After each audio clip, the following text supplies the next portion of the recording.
Bonjour, j'espère que vous allez bien. Et si ça ne va pas trop, ça ira mieux. Alors, aujourd'hui, on va parler d'un thème qui se fait de plus en plus important, surtout du côté de l'Afrique. C'est un thème qui est déjà important du côté de l'Occident, de l'Amérique du Nord, et qui se fait de plus en plus important du côté de l'Afrique. C'est de trouver des idées de business qu'on peut faire depuis chez soi. Donc, des choses que tout en étant à la maison, en s'occupant des enfants, en faisant autre chose à côté, qu'on peut aussi faire. Donc, c'est dans un instant. Bienvenue à bord. Faites la connaissance de votre commandant de bord. Yas est une mère, épouse qui a deux vies professionnelles parallèles. D'une part, elle est employée et évolue en affaires internationales dans le milieu diplomatique. Elle accompagne et conseille les moyennes et grandes entreprises en Amérique du Nord et en Europe. D'autre part, elle est travailleur autonome et entrepreneur en ligne et hors ligne dans divers domaines depuis un bon nombre d'années. Ici, elle aborde tous les sujets possibles avec un objectif précis. Vous aider à bâtir, gérer et faire croître vos entreprises, mais aussi vous faire croître vous-même. Décollage immédiat, on attache les ceintures et let's go!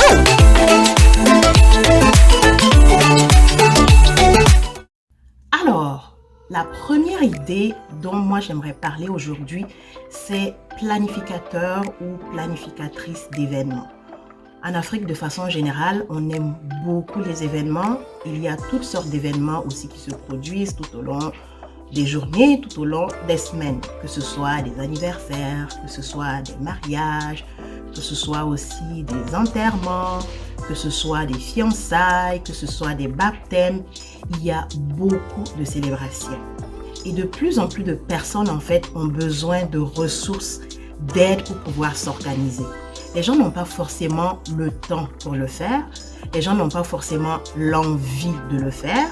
Les gens n'ont pas forcément la patience non plus, ni les capacités, les compétences pour le faire. Donc, si vous êtes quelqu'un qui avait ces compétences-là de planification, bien, vous pouvez penser à vous lancer, à proposer vos services déjà autour de vous ou à aller faire toquer à la porte.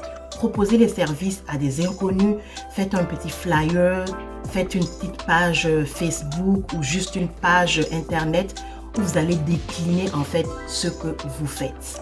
Ici vraiment, vous avez besoin de vous assurer que vous avez certains talents. Donc quand on se lance dans ce genre de business-là, il faut s'assurer qu'on a vraiment le profil. Et en termes de talent par rapport à cette activité spécifiquement, on va penser évidemment au sens de l'organisation. Alors, il faut avoir un sens de l'organisation vraiment poussé, être quelqu'un de très structuré, quelqu'un de très compartimenté. Ça veut dire quelqu'un vraiment qui organise les choses de façon séparée, de façon claire. Ça veut dire que quand vous faites vos choses vous-même dans votre vie quotidienne, dans votre vie personnelle, vous faites les choses selon une certaine logique, selon une certaine rationalité. Donc, on ne se lance pas juste parce qu'on aime, parce qu'il faut vraiment livrer le travail. Ceux qui vont payer pour avoir vos services là, ils s'attendent à quelque chose de vraiment bien coordonné, bien structuré. Il faut vraiment être minutieux, il faut avoir le sens du détail, il faut vraiment avoir ce regard-là pointu par rapport aux choses. Donc, ça ne se limite pas vraiment à dire oui, j'aime. Parce que j'ai souvent entendu des gens dire oui, j'aime les événements, j'aime organiser les événements.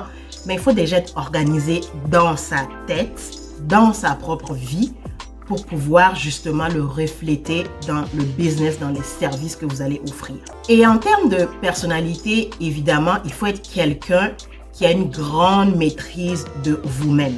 Il faut vraiment être quelqu'un qui est capable de contrôler ses émotions, même quand ça va mal. Souvent, en termes d'événements, il y a des choses qui vont mal. Personnellement, moi, c'est une de mes passions, l'événementiel. Je suis dans l'événementiel, dans les petits événements, tout comme dans les gros, depuis aussi loin que je m'en souvienne, depuis le primaire.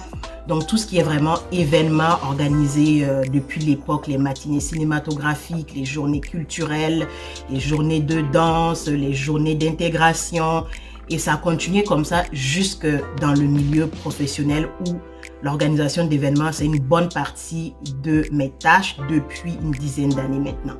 Et je peux confirmer qu'il faut avoir les nerfs solides.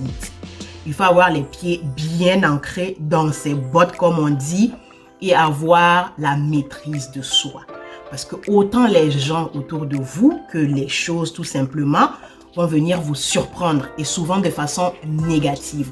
Vous avez planifié à la perfection, mais les choses ne se passent pas nécessairement comme vous l'avez prévu. Donc, est-ce que vous êtes capable d'en prendre sur vous et de vous maîtriser? J'étais dans des agences de marketing, j'ai été une agente événementielle dans différentes agences de marketing pendant des années et j'ai souvent collaboré avec des agences partenaires, avec d'autres personnes et j'ai parfois vu même des leaders de groupes péter une coche, comme on dit là, vraiment se lâcher de façon négative, de façon assez péjorative, de façon à les diminuer eux-mêmes devant leurs équipes. Et c'est quelque chose que vous ne voulez pas du tout.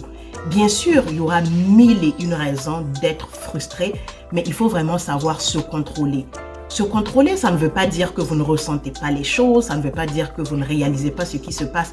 Non, mais ça veut dire que vous ne le faites pas ressortir sur les gens. Quand on est un professionnel, dans quelque domaine que ce soit de toute façon, et encore plus dans ce milieu-là, il faut vraiment, j'insiste, il faut vraiment savoir se contrôler, se maîtriser, maîtriser ses émotions, ravaler sa colère, ravaler sa frustration, réfléchir vraiment plusieurs fois avant de faire sortir ce qui est dans notre tête. Donc, remuer la langue dans la bouche, on le dit tout le temps, on l'apprend depuis qu'on est petit, mais il y a des métiers vraiment comme celui-là où ça ne pardonne pas. Et en termes de personnalité aussi, il faut évidemment aimer les gens. Ça, c'est une évidente, comme j'aime le dire, c'est un pléonasme, mais permettez-moi ce pléonasme-là, il faut aimer les gens. Vous ne pouvez pas aller dans ce type de business, dans ce type d'environnement, même si vous travaillez de chez vous, dès le début, en coordonnant les choses, en planifiant, peut-être que vous allez faire des achats de vous-même, etc. Mais il faut aimer les gens, il faut aimer discuter avec les gens, il faut vous intéresser aux gens parce que vous allez côtoyer des gens autant en amont qu'en aval, quand vous allez coordonner les choses au début, mais aussi sur place. Quand vous allez livrer, même si vous faites le type d'événement où vous n'êtes pas sur place lors de l'événement, mais lors de l'installation, vous allez devoir discuter, vous allez devoir collaborer avec d'autres fournisseurs.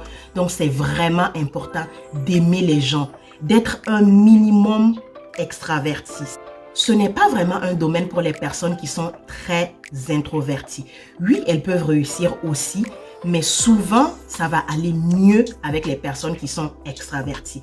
Mais évidemment, ça n'empêche pas une personne qui est plus introvertie de se lancer parce que c'est d'abord une question vraiment de livrer la marchandise, donc d'avoir ces compétences-là, ce talent. La deuxième idée dont je vais parler ici, c'est une idée en fait qui est un peu amusante. Donc pour toutes ces personnes qui ont encore leur cœur d'enfant, ces personnes qui aiment vraiment s'amuser, ces personnes qui aiment rigoler, ces personnes qui aiment vraiment se lâcher, et c'est être un clown de fête. Oui, vous avez bien entendu, être un clown de fête. Si vous avez bien observé dans les différentes fêtes partout en Afrique, de plus en plus, les gens mettent beaucoup d'argent pour satisfaire leurs enfants. De façon générale même, ils mettent beaucoup plus d'argent pour les loisirs de leurs enfants, pour les vêtements de leurs enfants, pour la nourriture de leurs enfants, pour tout ce qui concerne en fait leurs enfants. Et au niveau des fêtes aussi, c'est le cas. Donc souvent, ils vont avoir besoin de quelqu'un pour venir un peu animer la fête, pour venir divertir les enfants. Et ce n'est pas quelque chose que eux ils peuvent forcément faire. Donc si vous êtes un professionnel, vous faites la chose de façon vraiment très professionnalisée. Vous pouvez monter vraiment des scénarios. Les enfants, ce sont ces personnes-là qui sont ces créatures-là tellement magnifiques, qui sont facilement amusables et tout.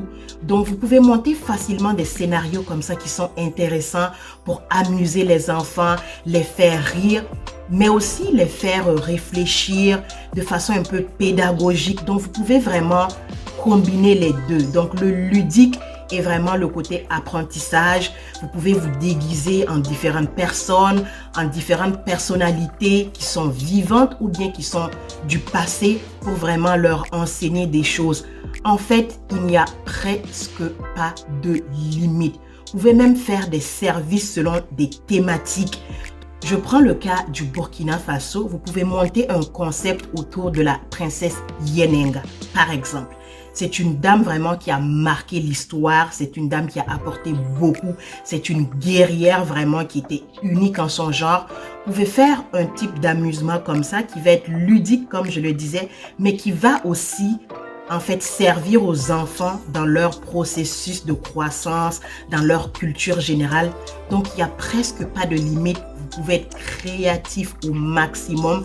L'idée, c'est vraiment d'apporter un plus qu'à la fin de cet événement-là, les parents ou ceux qui ont commandé vos services, ils soient vraiment ravis, mais aussi évidemment que les tout petits vous réclament encore et encore. La troisième idée de business dont je vais parler ici, c'est l'idée de l'assistante ou l'assistant virtuel. Il y a un constat qui se pose, qui se fait aisément, c'est que les petits entrepreneurs ou même les petites entreprises, elles ont besoin d'aide, ces entreprises-là, et elles n'ont pas souvent beaucoup de moyens. Ça, c'est d'un côté. De l'autre côté, on a ces personnes-là qui ont souvent de belles compétences, vraiment beaucoup de talent, et qui sont capables en fait de venir combler ce besoin-là. Donc, pourquoi pas vous positionner par rapport à cela et proposer vos services. Donc, depuis chez vous, vous pouvez proposer tout un type de service, toute une palette en fait de services que d'autres personnes auraient pu faire s'ils étaient dans des bureaux. Mais rappelez-vous que ces entrepreneurs ou ces entreprises-là ne peuvent pas forcément recruter quelqu'un à temps plein dans leur bureau. Cependant, ils ont encore besoin de ces services-là parce que ce sont des services essentiels à leur business, à leurs entreprises. Donc, vous vous positionnez vraiment de façon stratégique pour leur prodiguer ces services-là tout en n'étant pas chez eux, en étant basé chez vous, mais vous remplissez en fait un besoin qui est crucial au sein de ces entreprises-là. Ce dont vous avez besoin pour monter ce business-là, si je puis dire ainsi, c'est vraiment un ordinateur, une très bonne connexion Internet et un speech de vente. Pouvoir vous vendre vous-même, pouvoir décliner en fait de façon claire vos services, pouvoir montrer de quoi vous êtes capable. Et en termes de services que vous allez proposer, ça peut vraiment être varié. Pensez à tout ce dont on peut avoir besoin quand on est dans un bureau. Donc, ces entreprises-là ont besoin de personnes pour faire la comptabilité. Les entreprises ou les entrepreneurs ont besoin de quelqu'un pour faire de la rédaction, pour faire de la saisie de texte, pour faire de la traduction, parfois même pour faire juste des commandes, des achats, parfois pour faire de la relation, de la communication avec les fournisseurs, ainsi de suite et ainsi de suite. Tout ce qui est graphisme, tout ce qui touche au web, tout ce qui touche à l'infographique, et il n'y a pas de limite. Donc, si vous savez que vous avez une compétence qui est dans ce domaine-là, dans ces domaines-là, disons, essayez de vous positionner, vraiment préparer un pitch de vente qui est clair, concis, et allez-y, toquez à la porte, proposez vos services à ces entreprises, à ces entrepreneurs. Une fois de plus, une page Facebook ou juste une page Internet, c'est hyper, ultra, super important. J'espère que vous avez aimé la vidéo d'aujourd'hui. N'oubliez pas de faire 4 petites choses toutes simples. Vous abonner, activer la cloche pour recevoir les notifications, liker et partager.